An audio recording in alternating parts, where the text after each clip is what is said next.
अभी आपके सामने शुभम जमा एक पेश करने जा रहे हैं। इस ड्रामे का नाम है नौ का चक्कर। स्टार्ट।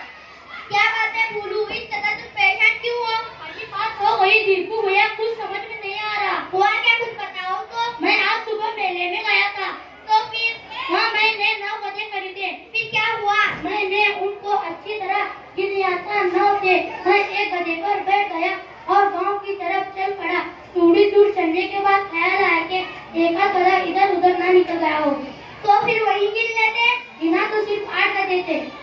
अरे तुम्हारा ये गधा कहाँ चला गया? चारों तरफ देखा कि नजर नहीं आया। आखिर मैं गधे से नीचे उतरा, फिर गिना तो 9 गधे पूरे थे। चलो तुम्हारा खोया हुआ गधा फिर मिल गया। अब इन सब को लेकर जल्दी घर चले जाओ। कैसे जाऊँ भैया? फिर ये गधा गुम हो गया। अरे अभी तो तुम कह रहे थे कि 9 के 9 है। 9 कहाँ?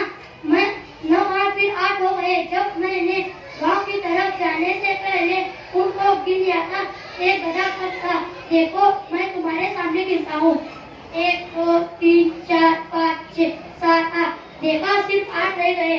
अरे ना, मुझे तो पूरे 10 गधे नजर आने लगे हैं। मुझे तो 9वां गधा नहीं मिल रहा, तुम्हें तो 10वां कैसे नजर आने लगा? देखो 8 गधे तुमने अभी गिने। 1 2 3 4 5 6 7 8। 9वां गधा जिसमें तुम बैठे हो। अरे हाँ, और 10वां?